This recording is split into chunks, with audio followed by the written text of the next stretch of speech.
Joe, let's start by having our audience to understand a little bit about who you are, what you want them to remember about you. So, would you please us the great honor of sharing a little bit about who you are and the work you do, please? Thank you. My name is Joe Jacobi. I'm an Olympic gold medalist in the sport of whitewater canoe slalom, and I'm a performance coach and an author.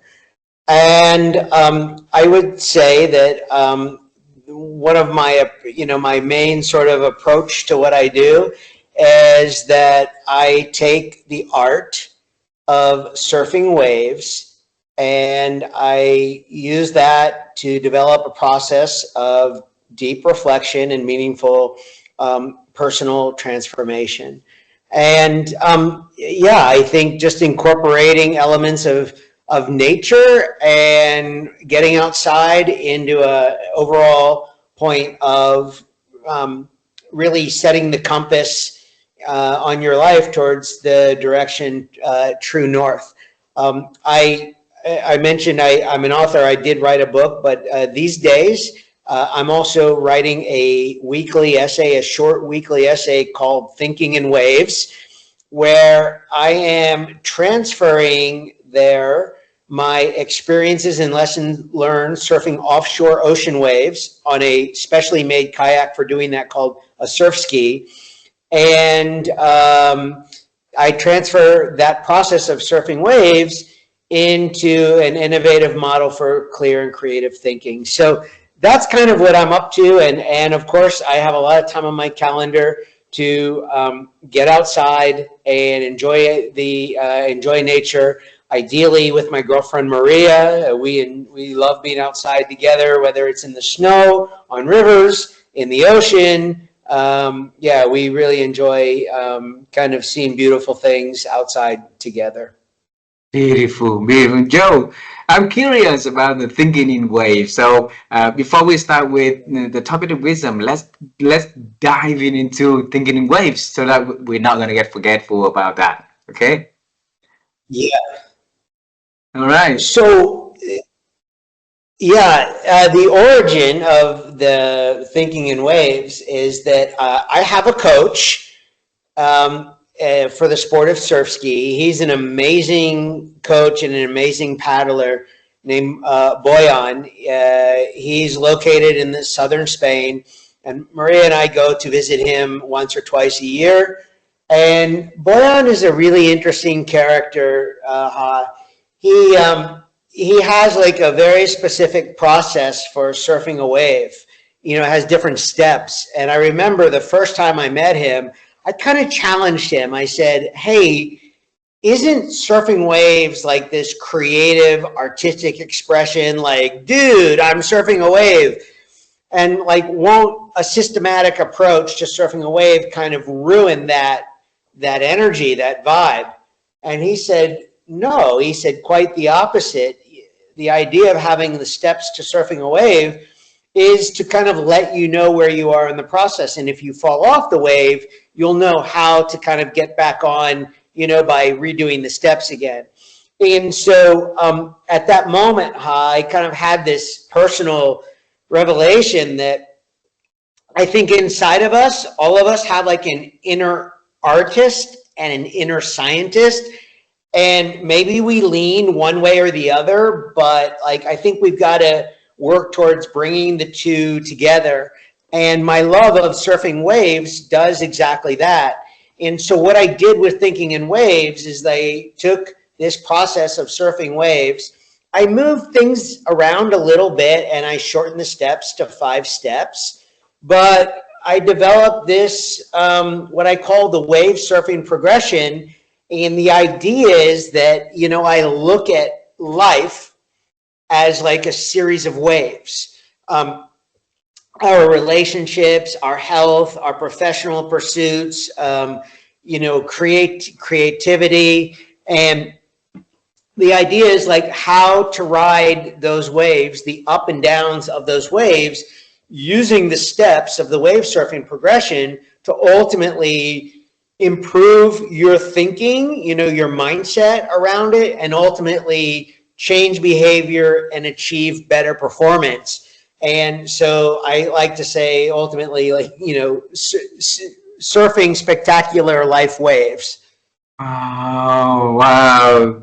Joe, you're not only an artist, you are a mix of an artist and a scientist. And that's why when we started that journey of having the 50 amazing mind joining to share the topic about wisdom, and it's so easy to think of you and say, okay, definitely we'll bring Joe in because of the wisdom of he has on, traveling the world and understanding nature, understanding the rivers, the waves, and then how to connect between and that into the living and helping him and the people around him to growth, right? So that is wisdom right there. And let's put the thinking in waves on hold for the time being, and then we'll get back to it at a later time in this conversation. But let's start now onto the main theme of the conversation, wisdom. Okay, so Joe, each of us will have a different definition, understanding about the wisdom in our own dictionary. So we want to know about your definition, how you define wisdom. What is it? How I define wisdom. Yes. Yeah, it's a really good question. And I guess it's not one I think about very often, but, I think it's, I wouldn't want to give wisdom like too much definition. It sort of feels like, when you go into a restaurant and for dessert, you get a piece of cake and it has all those layers to it. And, there's different tastes inside the cake and you can't like identify like all the layers, but they all sort of work together to contribute to like a really great taste. And I think wisdom is a little bit like those layers of life experiences and lessons learned as like layers in a cake that all come together to give you information and that ultimately help give you context and perspective and ultimately maybe a little more clarity in how you make choices about how you're evolving in the world, the person you're becoming in the world. And I guess it's not I didn't maybe explain it super well, but I would also say that I wouldn't want to come up with like this short, cheeky, definition of wisdom either, because I think in the end, it's really kind of a mix of a lot of experiences and maybe not all good experiences, but lessons that we needed to learn in life and that contribute to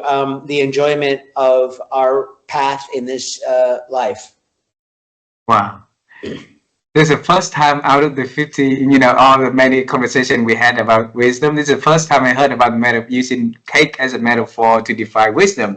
So curious, how's cake in your life? How do you like it a lot or what? Oh, just something random. No. I do. I enjoy. I don't eat a lot, I should say.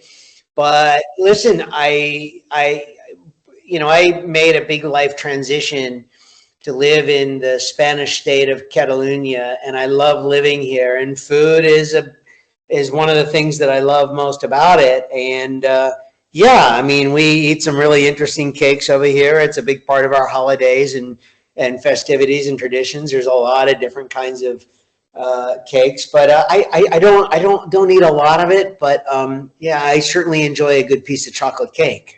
Joe, the reason why I ask is because I really admire the people who can make things simpler.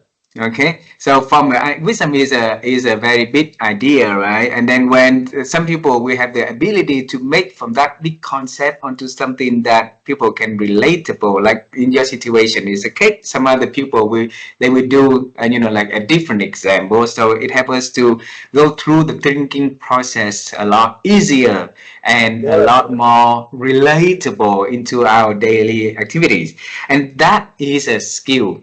That skill, I think, need to be transferable from one person who is skillful of it into the next, so that people will be able to make simply things out of the complex in their lives.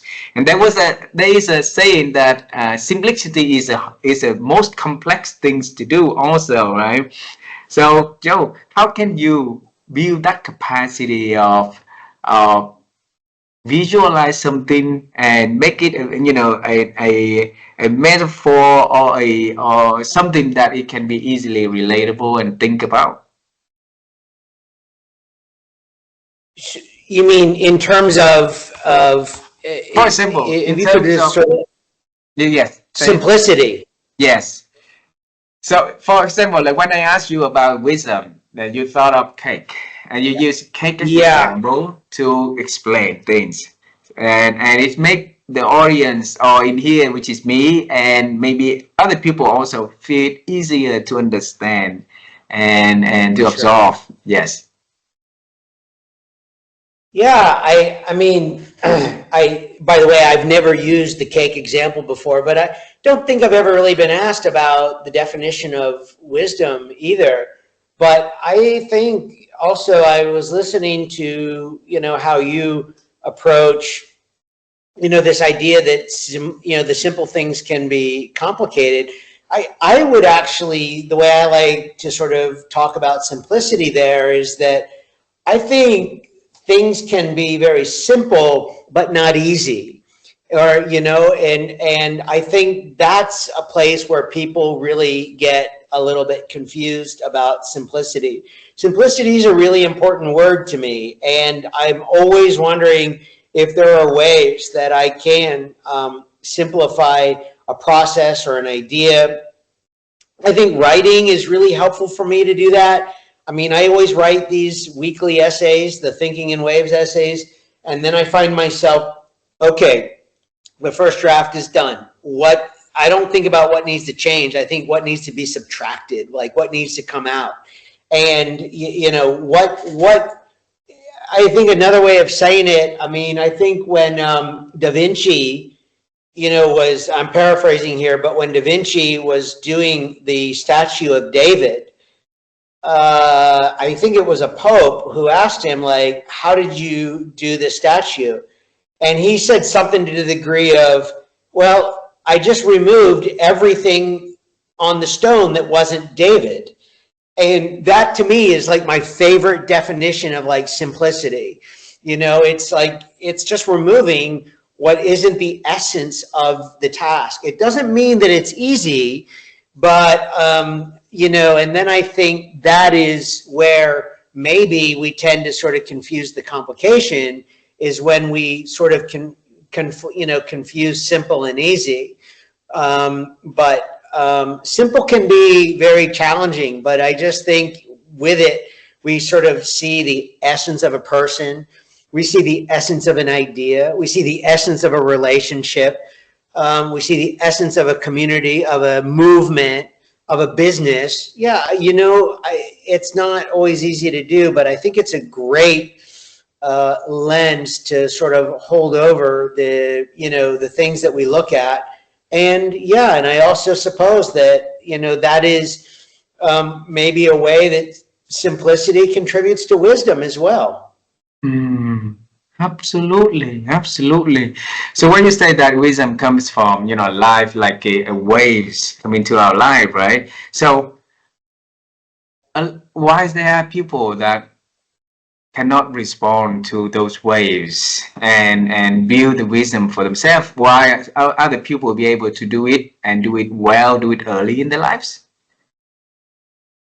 All right, so I want to you. If the question is why aren't people doing better with their waves, I love this question, and I think there are so many things that can go wrong with waves. I think the first thing we got to sort of find some agreement on is that life, energy, so many of the systems of science that we hold to be true about, the three-dimensional world that we live in is based on the fundamentals of waves. There are ups and downs to it. Now, I think if we agree with that, let's sort of use the surfing metaphor. Like there's all these waves that are moving in different directions, and why aren't people having more success? Well, I think people don't understand waves very well. And secondly, or they don't like read the waves very well. And secondly, I think that they misjudge something that I call basic speed, that we call basic speed, which is step one of the wave surfing progression that I write about in Thinking in Waves. This comes before purpose. This comes before surfing the wave itself. Your basic speed, in order to catch a wave, you have to have like a certain amount of like all day, everyday speed. And if the wave is moving faster than you, it doesn't matter how big the wave is, how beautiful it looks. You cannot surf the wave unless your speed aligns with that wave. And what's happening in the world today is everything looks like a great wave. So many people want to surf every great wave. And number one, they don't have the basic speed, so they still got to do work on themselves to improve their basic speed. And number two, you've got to choose waves that align with where you are. You might not be surfing the biggest, most powerful waves right now, but one of the expressions we have in surf ski is the little waves lead to the big waves. Go find little waves. They're much easier to surf. They're much easier to catch. So if your question is, why are people missing waves or not surfing them well? There are a lot of answers to it, but the first two that come to mind is that their basic speed is not good enough to catch the waves they want to surf. And secondly, they're choosing waves that are not for them. They don't know why they're on it. They haven't specified a direction. They haven't demonstrated a skill. Oh, Elon Musk does this, or Bill Gates does that, or Oprah Winfrey does this. Yeah, that's what they do, but we are not them. We are ourselves. So we got to find the right waves to surf for us. But if you do, here's the thing, if you find the right waves, the whole reason for getting better at surfing waves in life is that waves yield free energy. And all of us could use more free energy in our life. That's exactly what a wave does. It gives you free energy towards the pursuits that matter to you most. Wow, Joe.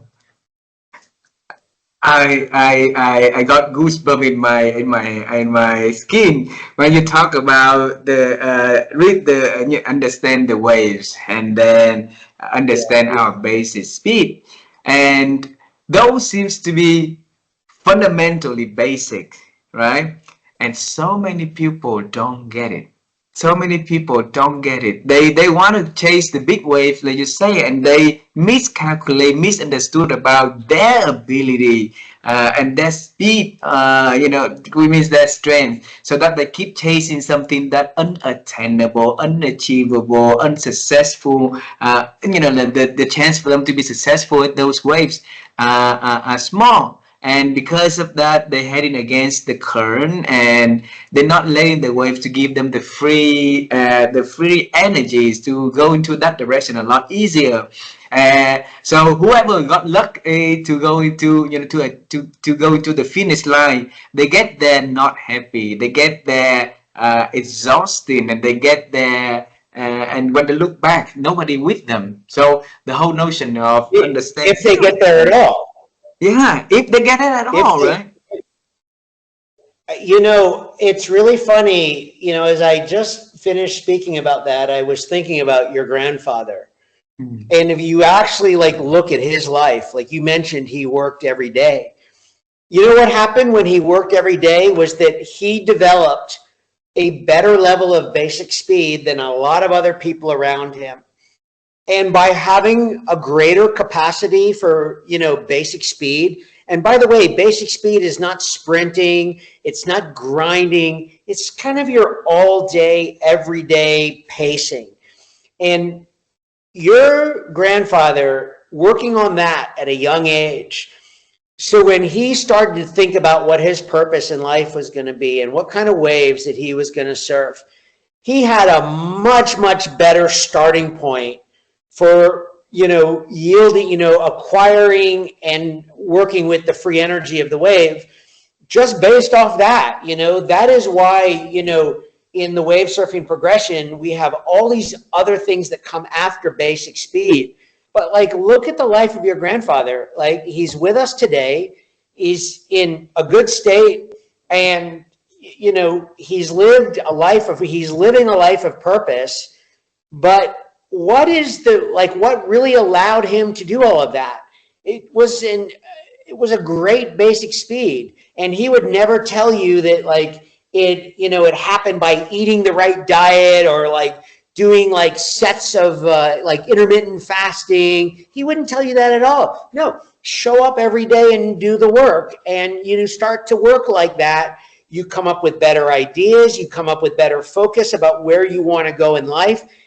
I'm just sitting here thinking, your grandfather is the perfect symbol of the wave surfing progression. He's got basic speed down to a T at 95 years old. Wow. Joe, because there's notion called instant gratification. So people want to see things immediately, or they want to see the results for the efforts they put down and stuff like that. So they don't have the patience much anymore. So building the basic speed, like you say, it's you're doing the basic things and show off and keep doing what you do and build the capacity will rise over time. And that needs patience, and that piece is missing. So what can we do to learn from you to help us to regain our ability to be patient, to be focused, and pay more attention to what is important in our lives? So it's a great question, and I think sort of what's underpinning your question is really consistency, like showing up to do the work consistently day in and day out. And I just actually wrote about this in Thinking in Waves yesterday, that, I think one of the real key issues of consistency is the willingness to embrace all conditions. Meaning, I think a lot of times we can set an idea or a goal under the perfect scenario. I'm going to go out for a walk every day, and if it's sunny and nice outside, I go for a walk. But if it's rainy or windy or cold or snowy, and maybe I'll just stay in bed and not go for the walk. But the thing is that I think that when if you embrace all conditions, that if you just get outside and walk, maybe there's in times of conflict, in times of change, in times of, the conditions are not perfect. Sometimes you get out and you go for your walk and you learn a lot more from the steps you take.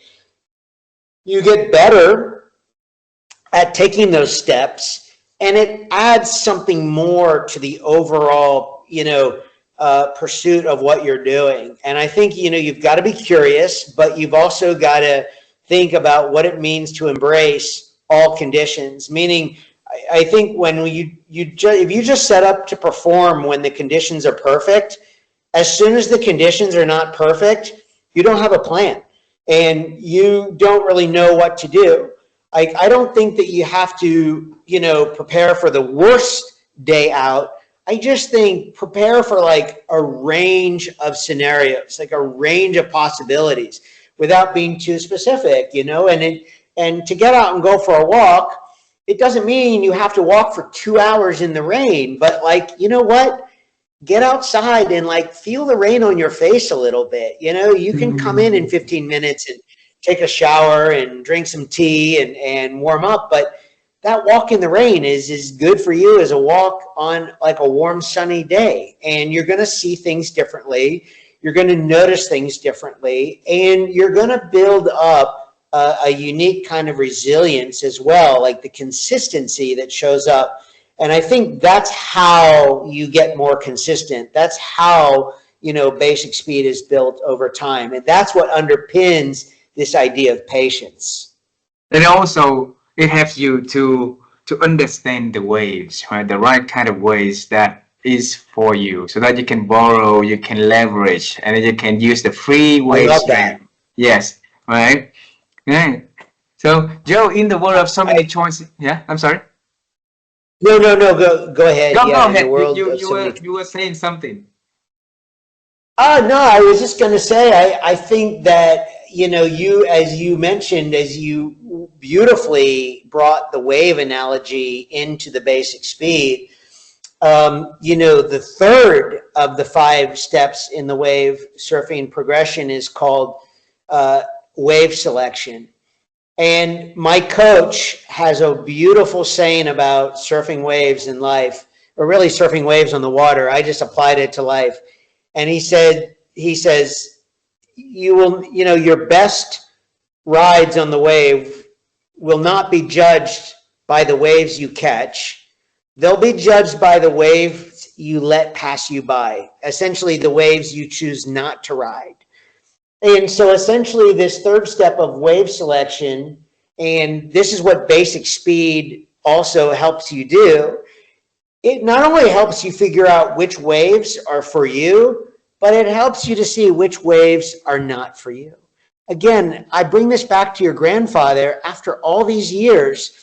Yeah, I think he has a pretty good idea of what he did, but I think he could easily tell us that he has as strong an emotion, as strong a feeling about what he chose not to do. The waves he chose not to surf. That would have changed his life in a dramatically different wave, in a different way. And I think if you asked him about that, he could speak as clearly about the waves he chose not to surf as the waves he chose to surf. And basic speed helped put him in a better position to figure out, what waves, where we gain free energy from that. So I just wanted to share that piece as well. As you really, I love the way you brought the waves into the conversation of about patience and consistency. Beautiful. And Joe, thanks a lot for saying kind words about my grandfather. I'll tell him tomorrow morning when I meet him. I love it. I love it. I will tell him there's a gold medalist friend that tell his admirations about my grandfather, and I'll tell you how he respond to it. Okay, I'll show you the photo. I look forward. That would be amazing. That would be awesome. Yes. So, which leads to the next question is about capacity, Joe. Because one thing is I'm afraid is that if we catch the wave is bigger than our ability, all right, and well our speed is not yet getting there, so we fail, all right. That is for sure. But if we undermine our capacity, we underdo our build our speed, and then we can catch bigger wave. We can go for the gold medal like you, but then we only aim and going for the 5th and the 6th, or like next year plan, but not this year things. So where can we build the mentality and find the mentality that can leverage the really, really potential inside of us and let that wisdom lead the way, so that we can build the better speed, the speed that we really, really, really can do, and can be able to catch the wave that we can really, really, really, like leverage to help us to get to the bigger wave faster and big and more successful. So it's such a great question. And, I think there's sort of 2 ways to talk about it. I think there's a lot of technique, for really surfing the waves that we're on right now. But I think that you're actually alluding to something, again, that really even comes in between the waves and really our strategy for waves. And I think it falls under the area of basic speed. But at the core of your question is this idea that I believe we have to manage energy over time. So many people, so many young people, especially young people, but really a lot of people in the world, they think to themselves, if I just had more time, our time is our greatest, currency. Like we only have a certain amount of time. I understand all the things about time, but I think there's one of the big elements about time. Time does not ensure that you have the capacity to do anything. I could help you find 2 hours free in your day to do something else, but your question is actually about capacity. And that doesn't, just because you have more time is just a construct to manage energy. So really at the root of your question is that I think we're better off managing energy than managing time. And I think that means that not just how we expend energy, but how we recover energy. And when we get into recovery, now we're talking about, rest, replenishment, and not just sleep, but really what does rest and recovery look like between Zoom calls? If you just have like a minute, which there are things you can do. What does rest and recovery and replenishment look like if you have 5 minutes, 15 minutes, a real lunch break? What does that look like by a cutting off a work time at the end of the day, on weekends, a long weekend, a week-long vacation? Sometimes I do coaching calls with my clients where we're just having a call about how to make the most of a vacation, how to go on a vacation. And so all of this is that I think when you look at some of the great performers in the world, let's use a couple of Olympians like Michael Phelps, for example, who's kind of presumed to be, maybe the greatest Olympian of all time, an amazing swimmer. And we all like to sort of think, oh, Michael Phelps, he swam faster than everyone else in the world. True, very true. But what really got him to the point of becoming the fastest swimmer in the world, the real thing about Michael Phelps is that he recovered more efficiently than his competitors did. And when you recover more efficiently, you have the ability to work at a better, higher intensity and more frequently than your competitors do. So whether Michael Phelps was doing, in the middle of a workout, if the coach gave all the athletes 10 seconds to rest in between sets, Phelps could recover better in those 10 seconds than his competitors could, which means when he left that rest and recovery period of 10 seconds, he could swim at a higher intensity than everyone else. So he was getting better faster than everyone else. And when the workout was done, he knew how to go into rest and recovery mode better than his competitors do. And so if the question is really about capacity, the idea is to manage energy, not time. And secondly, if you're going to get better at managing energy, manage rest and recovery. Let's come back to the waves real quick. If a wave goes up, and we love to think about pushing the up side of our wave higher up, because if the high side of our wave goes higher up, we perform better, we make more money, we do better at what we do. But you know what people don't think about is reducing the drops in their waves, reducing the fall in their waves. And I always say, if you can reduce the fall of your waves and the frequency of those falls, your performance will improve over time. Science cannot contradict that fact.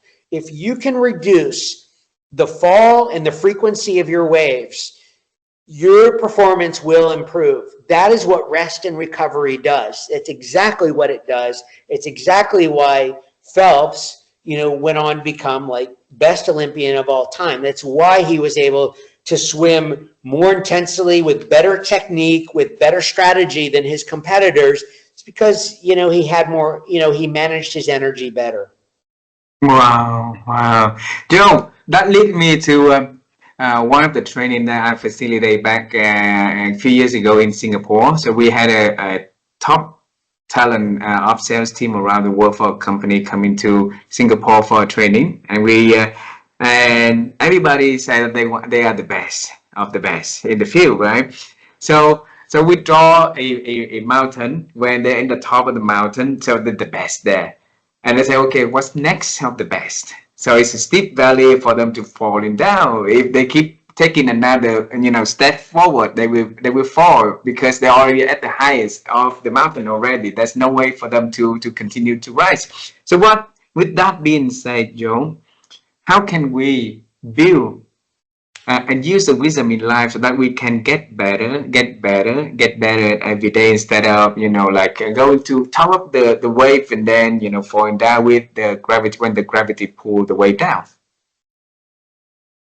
I think one of the really important parts of your question is that, all of us have an inner voice. Mm-hmm.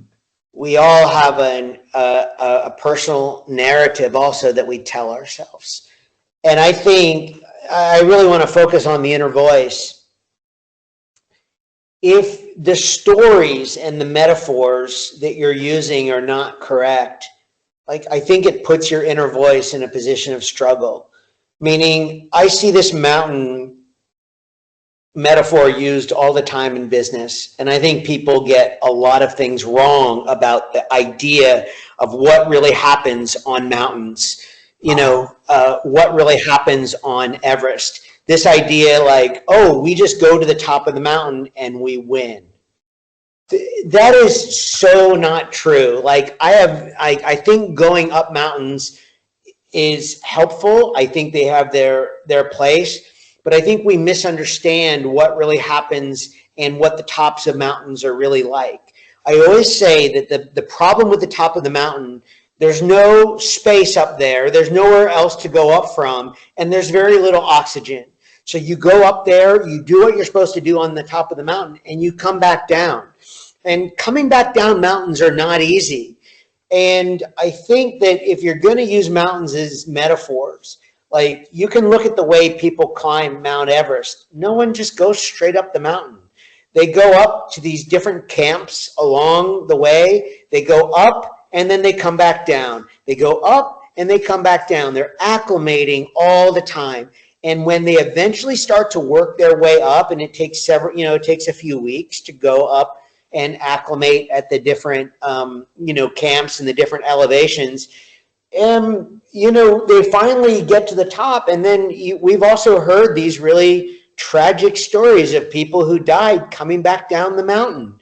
And, I just think that if we have an inner voice, we ought to be really challenging the metaphors and the stories that we're listening to, especially if we have goals in business to perform better for ourselves as leaders or with our teams, or in our entrepreneurial pursuits, whatever that looks like.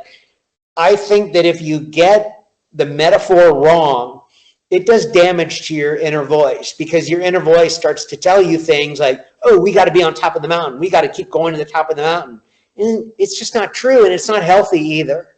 Mm-hmm. And so I just am really, I know everyone has these businesses about leadership development and coaching, and I think everyone has an opportunity and a space to help. But I think as the consumers of that information, that we need to be more discerning, essentially employ that step 3 of the wave surfing progression, wave selection. Not every wave is meant for us. We got to let some waves pass us by. And if people are bringing us the wrong story, or they're not really presenting the story in a correct way, we have to understand that that's going to move us further away from where we want to be if we buy into the wrong story and the wrong metaphor. So it may go back to the principle you said, understanding the way that fits for you also, right? So not every way is for you. Yeah. So yeah. Joe, one of the yes, please go ahead. Yeah, I was just going to say, I did talk about step 1 being basic speed and step 3 being wave selection. I think it's a really good time to actually mention step 2 of the wave surfing progression, which is direction. I think we can look in the world, around the world, like on LinkedIn, on social media, or even in real business. I think people are surfing waves, but I don't think they have an idea of what direction they want to go. And, or they have an idea of what direction they want to go, but they're surfing waves that are taking them further away from where they want to be. So if, like, figuratively, if I want to go north and end up at the lighthouse, if I catch waves that are taking me to the west out into the middle of the ocean, those waves are going to come to an end at some point, and I'm going to find myself further away from where I want to be. And this is why, like, I think basic speed comes first. You know, you got to develop I don't think that making a plan for your life works very well when you just do it from like a low point in your life. I think if you just get a little bit of basic speed going in your life, a little bit of movement. We hear so many people say, oh, I think better when I go for a walk. I think better when I go for a bike ride. I think better when I spend time in nature. Yeah, because, you know, you're moving a little bit. You have a little bit of like your all day, everyday speed. Then you set step 2 is you set your direction. And then in step 3, you really start to pick which waves are not your waves, and you stay away from those waves. And this is how the first 3 steps of the wave surfing progression really start to lead into how you surf life waves, how you surf business waves. And, you know, look, I think about this stuff all the time, like you can tell, like I think about this like crazy, but I think it's a really good metaphor, and I'm open to people challenging it. But I'll tell you this, I mean, I see people pitch this idea of like, we're here and we need to be on top of the mountain. Really? Are you sure that's where we need to be? Like, I'm not saying we don't need to go there, but like to think like that's going to make us happy, and that, like, no, you know, that's not what peak performance is. It doesn't look like that at all. Mm-hmm. And, you know, certainly not in sport, you know, and not the high performers that I work with. So, yeah, I think this is how you sort of learn that sense of discernment and where purpose comes into the game and when to start working on your purpose. Before I ask the next questions, because you mentioned the 3 steps already. Why don't you help us to mention the next 2 so we can complete the 5 steps in the Invest in the Wave? Yeah. So step 4 is just the most kind of basic and obvious. It's once you've done the first 3, now there's all these techniques. Step 4 is surf the wave. That's it. It's surf the wave. And at the root of surfing the wave, there are so many things to learn about the waves of life and the waves of business, just like the waves in the sea. But the one thing that I will say is that I think the word equilibrium is really helpful here. And I think a lot of people misunderstand the word equilibrium. It's not balance, so to speak. Equilibrium is positioning between 2 opposing forces. And on a wave, that means you have gravity on one side and you have friction on the other. And it's not to say that gravity or friction is good or bad. You are looking for a point between those 2 things. If your speed on the wave, if you're moving too fast on the wave, you need some friction. You need to slow yourself down on the wave a little bit to harness that free energy. If you are falling off the wave, you need more gravity. You need less friction. And so we're always balancing, wrestling between that. So equilibrium is like the place to be on the wave. Mm-hmm. And we could speak for another hour on equilibrium, but I just want to say that anchors step 4, surf the wave. In step 5, you're going to love this. You have to know about my coach, Boyan. He's from Bulgaria, but lives in southern Spain. He's a big guy. And this is it from his progression as well. The last one is a sense of like celebration. We call it yeehaw. And Yeehaw! the idea, and he always says, like, when he taught it to me, he said, you've got to be out on a wave when you are doing it right, when you're capturing the free energy and you're surfing the wave right. Don't forget to yell yeehaw. And then he looks at me like you're from Texas. And it just made me laugh so much, but at the root of it, what he's saying is that we need to celebrate. We need to recognize our success. We need to recognize when we're actually surfing the waves well, so that, we become curious and that we identify with the feeling and we want more of that feeling in our life. And so step 5 is just simply yeehaw. And so that's the wave surfing progression. You have basic speed, direction, wave selection, surf the wave, and yeehaw. Yeah, wow. So it reminds us of celebrating along the way of what we do, right, Joe? Especially when we really manage the big wave in our life also and the small waves. So Joe, one word that you mentioned a lot in this conversation, and I'm not sure if you understand aware of that, and that word is think. Think.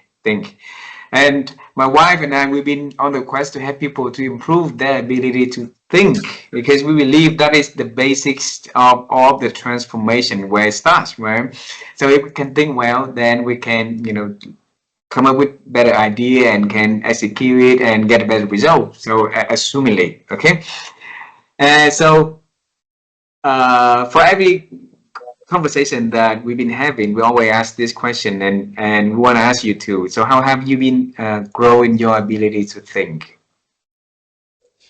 Well, it's such a great question. And I mean, it really anchors what I write about, which is called Thinking in Waves. And I think at the root of Thinking in Waves is that, to me, waves, because they have these peaks and troughs, we have these up and down moments in life, and we're still going to have thoughts in all of those situations. So at the root of the question that you and your wife are asking, here, I think it's it's kindness to self. Like, I think you got to find that way to be more kind to yourself, to know that we're going to have ups and downs in our lives. We're never going to get thoughts perfectly, but it is something that we can improve upon. And to me, the idea of having this wave surfing progression is that it helps bring us, it helps us to honor the idea that the conditions change. We have to adjust. We have to have some agility there in order to think better. But that also comes with a lot of self-kindness. Like, when you're thinking well, or the thoughts are going well, I mean, are you stopping to say, hey, I'm thinking pretty well? The answer is probably not, but maybe it's worth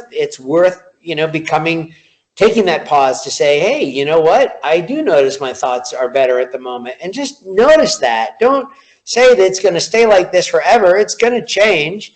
And similarly, when things are not going well, it does not mean that you cannot arrive at good choices and good decisions. But one thing that I think is so important here is that if you're on the downside of a wave, don't pretend like you're on the upside of the wave. Just acknowledge where you are in the moment and just say, great, I'm going to make choices based on where I am and how I am. And that way, that is a sense of being more compassionate and more kind to yourself. Wow, Joe. It's a beautiful conversation about wisdom and bringing the thinking in wave to this conversation in a very practical way. At the same time, is also a abstract way. It's very beautifully meshed in between. Okay. Last question. And before I ask the last question, I want to ask you this first. How old were you when you first meet your coach, Boyan? I just met Boyan about a little over 2 years ago. That's And amazing. yeah, so I know we're on video right now. You can see these paddles behind me. The shorter paddles are the canoe paddles that Maria and I use in the river. But the long paddles, the kayak paddles, are what Maria and I use when we paddle in the ocean and paddle in the sea. And so paddling in the sea is pretty new to me. I'm not Olympic champion or the best in the world at surfing waves. I'm just a very enthusiastic student of it. And I love working with Boyan, most amazing coach that I've worked with. And as you can see, yes, I learned the art of surfing waves from Boyan, but you can see I've taken this much, much further than surfing waves. I've really carried it into how I live my life, how I make choices, and how I sort of support other people in coaching collaborations as well. Wow. I want to bring you to the first moment that you met him. And earlier in this conversation, you said that when he shared his wisdom, then you had some disagreement with his sharing his coaching principle, That's right? right. And it seems like Yes. in 2 years, things have changed. So if you bring you now to have that same conversation with him 2 years ago when you must first met him, and if you guys redo the conversation, what change will you say to him? Well, actually, the way that conversation happened, I actually changed my opinion pretty quickly Mm, after that. I mean, again, I just had this idea of what I thought surfing a wave was. And Boyan opened my mind to what surfing a wave can be.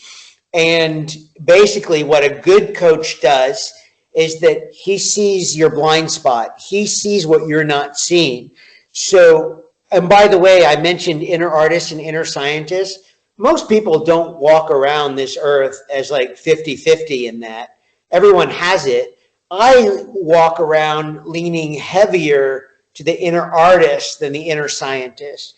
But Boyan just helps me to sort of see that there's a place for science, there's a place for analysis, there's a place for methodology to the art. And there's a lot of artists, there's a lot of scientists in the world that are just so rigid in their structures and in their formulas and in their methods that they miss out on the beauty of creativity. And so we all sort of have these places where we can improve. But to your question, Boyan just very quickly picked up on a blind spot and he went there and he helped me to see it. And that's what a good coach does. And mm, that's why I was able to take something that was about literally surfing a wave on a surf ski kayak and convert that into something much bigger than surfing a wave on that. But at the same time, to go back to simplicity and complexity, it's just as simple as surfing a wave also. Like that's really what I love doing. I mean, if I that is like my blissful place, is to be as close to equilibrium on the face of a wave as I can be. And I know that the more time that I spend doing that, the better that I show up in this world for the things that are most important to me. They're the things that that improve my health, they improve my relationships, they improve my creativity, and they improve my coaching practice. And so, yeah, all I have to do is think about, putting myself in the best position to find those positions of equilibrium, between two opposing forces and, either apply friction or apply gravity. And that's all I do in my life. alrighty. And you mentioned the last question, and this is also a very important one. I want you to have us to answer. So, Joe, you said that you only meet with Boyan once a while, okay? So it means that Yep. inside of your thinking, your daily activity, you have that invisible Boyan inside of you. So every time that you make a decision between the artist side or the scientist side, you have Yeah. some guidance inside of you. So what can we do? What can our audience do to build that mini buoyant inside of their daily lives so that they can have somebody that help them to make better decisions, see the blind spot inside of them before they do something, they say something. Yeah, it's a great question. Listen, for me, I'll just say, I mean, and this is not the answer for everyone. For me, having a writing practice where I write about waves every week is really helpful for me for processing these ideas. And I mention often in my writing, I link a lot of these ideas to Boyan. A couple of weeks ago, I actually shared a video of Boyan surfing waves to sort of make a point about effort and effortlessness. And I showed a video of Boyan surfing a wave to kind of visually show what that looks like. But I think to anyone in that inner sense is that, listen, for me, the idea of coaching, it's not to have your coach with you all the time. Good coaching is really about helping your clients to perform well independent of you. Like a good coach should be trying to coach themselves out of a job, and essentially. So by not being with Boyan all the time, and I really do enjoy spending time with him, but I think having the space to incorporate those ideas and principles into my life in my own way and just see how I'm doing with that is really good. And if I need, to send a message, to Boyan and ask him, if I ask him a question, I always ask him in terms of surfing. I'm looking for an idea or some feedback on surfing. I don't ask him about a business decision or a life decision or a relationship decision, but I make it about his language, the way our relationship is based, which is on surfing waves. And I've just found a really creative way to share that with more people. So at the end of the day, I think people can ask themselves, if they lean more towards being like an artist or a scientist, and how can they sort of give more parity to their both sides. Like, I think that a good balance of that produces good art and produces good science. And ultimately, if you're doing that, you're going to produce good results. Wow. It's a wonderful conversation we have today, Joe. Thanks a lot for bringing a lot of insight onto this conversation, and I learned a lot, and I hope that our audience will have a lot to listen to reflect, and to pick something out to do in their life, so they can understand the basic speed for them, can understand the directions, can understand, and which wave for them to catch, right? And then surf the wave, and right. Joe, this has yeah. absolutely been wonderful to revisit this with you, and I love the spirit of your questions. Like, it's as great as ever. Thank you so much. I really appreciate it. Thank you very much. Please say hello to your girlfriend and to Boyan when you have a chance to see them today, or Boyan in the near future, please. Okay. All right. Thank you, Ha. Thank you very much. Bye bye. All right. Bye bye. Bye bye, Joe.